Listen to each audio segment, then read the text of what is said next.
Good morning. Here to just talk about the film Andor. And this video will be a soundtrack by Miriam Stockley's rendition of Ademus.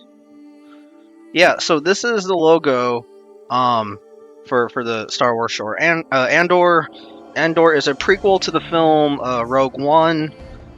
So Andor is a 12 episode. Each episode is 45 minutes long. A 12 episode show for just the first season that's released. The second season will be released in 2024. So yeah, it's quite a ways from here. This show is probably the best thing I think, at least for my taste, that Disney has done with since their acquisition, or since they've gotten Star Wars on as a property of theirs. It's a very mature, political, consistent, and realistic show.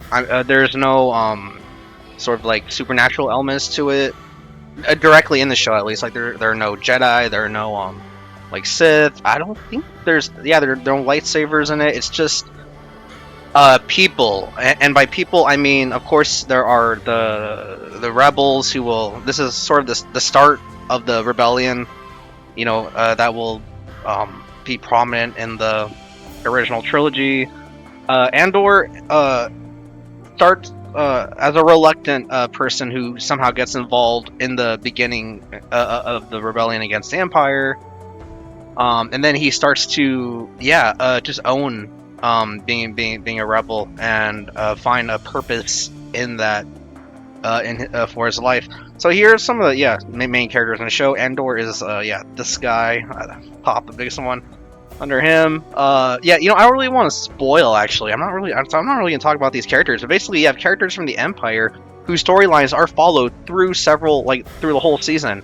You follow people in the rebellion, the Empire, even in the Senate, even in the political landscape of Coruscant, that big planet with that's just one big city all around where the Senate is. Yeah, you follow storylines with people there too. So it's nice to get perspectives from different characters in different places in this universe and follow them through from beginning to end. And they all have big roles in this show, even though Andor is obviously the main character. So I do recommend this. It is definitely adult oriented, and there are heavy themes. This is especially oppression from authoritarianism. In this show, I think it's the first time you might actually feel the oppression of the Empire.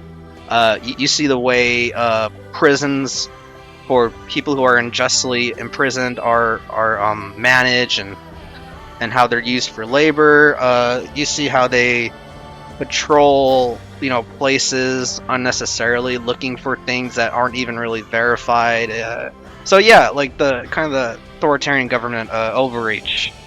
It's really oppressive, and you definitely feel that in this show. And I think that's what surprised me the most. And I was surprised how deep the showrunners went into that angle. Yeah. So, I'm glad there's a season 2. I just found out about now, just reading up about it here on the Wikipedia page.